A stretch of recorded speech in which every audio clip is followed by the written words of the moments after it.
इस वीडियो में हम सॉल्व करेंगे क्वेश्चन जो कि क्लास 10 बोर्ड के पर्सपेक्टिव से काफी इंपॉर्टेंट है। तो आइए देखते हैं क्वेश्चन को।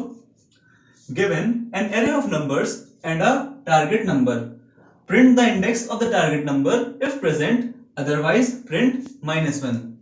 मतलब हमें एक एरे दिया होगा नंबर्स का और एक टारगेट नंबर दिया होगा। अब हमें क्या करना है कि उस सर्च करना है उस एरे में कि क्या वो टारगेट नंबर प्रेजेंट है या नहीं। अगर प्रेजेंट है तो हम लोग को प्रिंट करना है उसका इंडेक्स, और अगर प्रेजेंट नहीं है तो हमें प्रिंट करना है -1। तो बढ़ते हैं इसके सॉल्यूशन की तरफ and make sure you watch the video till the end, क्योंकि हम लोग इसका प्रोग्राम भी लिख रहे होंगे। तो इस क्वेश्चन को सॉल्व करने के लिए जो पहली बेसिक रिक्वायरमेंट है कि हमें सर्चिंग आनी चाहिए। सर्चिंग की कई टेक्निक्स होती हैं, पर इस वीडियो में हम लोग कवर करेंगे linear search. Linear means along a line. यहाँ पे हम लोग एक डायरेक्शन में सर्च करते हैं और देखते हैं कि क्या हमारा टारगेट वो उस नंबर के इक्वल है कि नहीं, जिस डेटा सेट में हम लोग सर्च कर रहे हैं उसमें। तो आइए एक एग्जांपल लेते हैं और समझते हैं इसकी वर्किंग।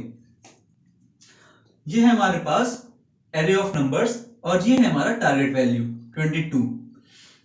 तो इसके लिए मैं क्या करूंगा, लीनियर सर्च के अकॉर्डिंग मैं हर एलिमेंट के पास जाऊंगा अलोंग अ लाइन, कुछ इस तरह से अलोंग अ लाइन। मैं हर एलिमेंट के पास जाऊंगा और पूछूंगा कि क्या तुम टारगेट के इक्वल हो। अगर हो तो उसका इंडेक्स स्टोर करेंगे और लूप के बाहर आ जाएंगे, वहां से रुक जाएंगे, उसके आगे के एलिमेंट्स पे नहीं सर्च करेंगे। और अगर हम लोग ऐसे करते करते पूरे एरे पे ट्रेवर्स कर लिए और तब भी हमें एलिमेंट नहीं मिला, तो हम लोग समझ जाएंगे कि भाई इस एरे में हमारा टारगेट वैल्यू प्रेजेंट नहीं है, तो हम लोग -1 प्रिंट करा देंगे। चलिए इसकी वर्किंग देखते हैं। सबसे पहले हम आएंगे पहले एलिमेंट पे, वो 7 है, तो हम लोगों ने देखा कि ये टारगेट के इक्वल नहीं है, तो आगे बढ़ गए। फिर 16 पे आए, ये भी टारगेट के इक्वल नहीं है, तो हम लोग आगे बढ़ जाएंगे। फिर 9 पे आए, ये भी टारगेट के इक्वल नहीं है क्योंकि टारगेट है 22, तो फिर हम लोग आगे बढ़ जाएंगे। फिर जो हम लोग को एलिमेंट मिला वो है 22, जो कि टारगेट के इक्वल है, तो हम लोग इसका इंडेक्स स्टोर कर लेंगे। इंडेक्स हमेशा याद रखिएगा 0 से स्टार्ट होता है, तो मैं यहाँ पे इंडेक्स भी लिख देता हूँ सबका नीचे, 0 1 2 3 4 5। तो यहाँ पे जब हम लोग को 22 मिला तो यहाँ पे हम लोग एक वेरिएबल लेके इसका इंडेक्स स्टोर कर लेंगे और आगे के एलिमेंट सर्च नहीं करेंगे, यहीं से हम लोग बाहर आ जाएंगे और प्रिंट कर देंगे इसका इंडेक्स, जो कि इस एग्जांपल में है 3। मान लीजिए हमारा टारगेट नंबर 22 की जगह होता 15, तो यहां तक तो हम लोग सर्च कर ही चुके थे। फिर लोग अगले एलिमेंट पे आते जो कि है 31। अब क्या ये इक्वल है? नहीं, तो हम लोग फिर से आगे बढ़ जाएंगे। फिर आते हम लोग 4 पे, क्या 4 इसके टारगेट वैल्यू के इक्वल है? नहीं, तो हम लोग ने ऐसे करके पूरा एरे ट्रेवर्स कर लिया और हमें अपने टारगेट नंबर नहीं मिला। तो हमारा क्या टास्क है कि हम लोग -1 प्रिंट कर दें। तो चलिए बढ़ते हैं लीनियर सर्च के प्रोग्राम की तरफ, और मैं एक्सपेक्ट कर रहा हूं कि आपको इनपुट लेना तो आता ही होगा, और अगर नहीं आता तो एक बार जल्दी से देख लीजिए। सबसे पहले मैंने ये यूटिल पैकेज इंपोर्ट किया, फिर क्लास बनाई लीनियर सर्च, फिर मेन फंक्शन यहाँ पे लिखा, और उसके बाद सबसे पहले स्कैनर क्लास का ऑब्जेक्ट, फिर हम लोग ने n इनपुट लिया। n क्या हमारा डिनोट कर रहा है यहाँ पे? Size of the array.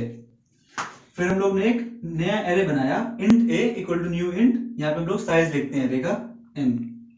फिर हम लोग ने एरे के एलिमेंट्स को इनपुट किया, जो हम लोग के पास गिवन नंबर्स हैं उनको इनपुट किया फॉर लूप की मदद से, ये ai इक्वल टू ऐसे डॉट नेक्स्ट int। फिर हम लोग ने टारगेट एलिमेंट को इनपुट लिया यूजर से कि ये नंबर हम लोग को सर्च करना है। चलिए अब हम लोग ने लीनियर सर्च को विजुअलाइज कर लिया है, और एक बार हम लोग ने विजुअलाइज कर लिया तो कोड लिखना काफी आसान हो जाता है। सबसे पहले मैंने क्या बताया था, हम सारे एलिमेंट्स के पास जाएंगे और चेक करेंगे। तो अब सारे एलिमेंट्स के पास जाने की जब मैं बात करता हूं, तो सबसे पहली चीज जो हमारे दिमाग में क्लिक करनी चाहिए वो है कि एक लूप लगाएंगे हम लोग सारे एलिमेंट्स तक जाने के लिए। तो लूप कहां से कहां तक जाएगा? 0 से एरे के साइज तक, और यहाँ पे i हमारा इंडेक्स डिनोट करता है, तो वो लेस देन n होगा, क्योंकि इंडेक्स हमेशा 0 से स्टार्ट होता है। अब मैंने कहा कि हर एलिमेंट को हम लोग फेच करेंगे और चेक करेंगे क्या वो टारगेट के इक्वल है या नहीं। तो if condition, if a of i, ये हमने ith एलिमेंट को फेच किया एरे से और चेक किया इक्वल टू टारगेट। अगर ये टारगेट के इक्वल है तो हमें क्या करना है, एक वेरिएबल में इंडेक्स इक्वल टू आई, ये है, इसने हमारी उसकी इंडेक्स को स्टोर कर लिया। हम लोगों ने इंडेक्स ले लिया, इंडेक्स इक्वल टू आई। अगर हमें पोजीशन प्रिंट करनी होती तो हम उसको i+1 लेते, यानी पोजीशन हमेशा 1 से स्टार्ट होती है, position first position, second position, third position and so on. तब हम लोग i+1 स्टोर करते, और यहाँ क्योंकि क्वेश्चन में इंडेक्स था इसलिए आई स्टोर किया है, आई स्टोर करेंगे और यहाँ पे हम लोग फाउंड को कर देंगे 1, और यहां से हम लोग, क्योंकि अब हमें आगे के एलिमेंट्स नहीं चाहिए, इसके आगे हम लोग को जरूरत नहीं है, तो हम लोग ब्रेक कर देंगे, मतलब लूप के बाहर आ जाएंगे, आगे के एलिमेंट्स तक नहीं जाएंगे हम लोग, तो एक ब्रेक स्टेटमेंट। अच्छा, ये फाउंड क्या काम कर रहा है, फाउंड ये काम कर रहा है कि सबसे पहले हम लोग फाउंड को यहाँ पे इनिशियलाइज कर लेते हैं, इंट फाउंड इक्वल टू 0 से। ये डिनोट कर रहा है कि अभी हमें फाउंड 0 है, अभी हमें नहीं पता कि वो है कि नहीं है। जैसे ही हमें मिला वो एलिमेंट, हमने फाउंड को 1 कर लिया और ब्रेक कर दिया, बाहर आ गए। अब ये फाउंड हमारी बाद में मदद करेगा ये प्रिंट करवाने में कि वो नंबर मिला कि नहीं मिला। तो यहां पे हम लोग लिखेंगे if found equal to 1,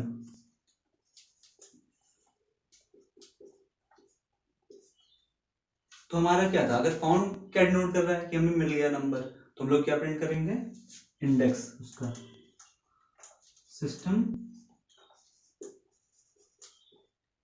dot out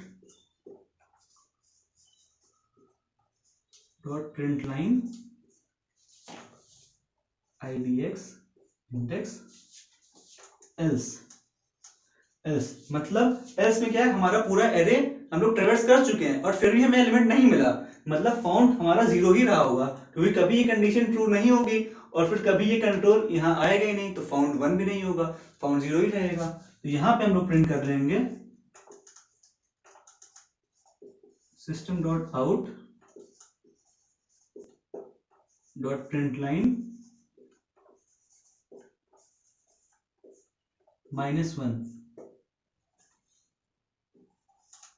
खत्म हमारा प्रोग्राम। यहाँ पे सारे वेरिएबल्स हम लोग ने एक्स्ट्रा वेरिएबल्स लिए, उनको डिक्लेयर कर लेते हैं। एक तो हमारा आई है, इंट आई, और एक हमने लिया था इंडेक्स।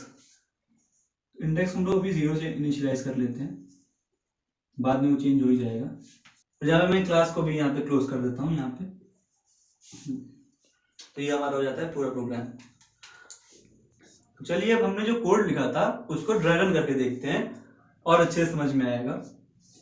सबसे पहले फाउंड की वैल्यू थी 0, और जब हमने लूप स्टार्ट किया तो आई की वैल्यू हुई 0। फिर सबसे पहले हम लोग ने ए आई फेच किया और आई था यहाँ पे 0, तो ए 0 इक्वल टू 7। हमने चेक किया कि क्या ए 0 टारगेट के इक्वल है, टारगेट था 22, तो वो इक्वल नहीं है, तो फिर हम यहाँ तक ये इफ ब्लॉक में हमारा कंट्रोल स्टेटमेंट नहीं आई। फिर हम यहाँ पे हमारा आगे बढ़ गया लूप i इक्वल टू 1।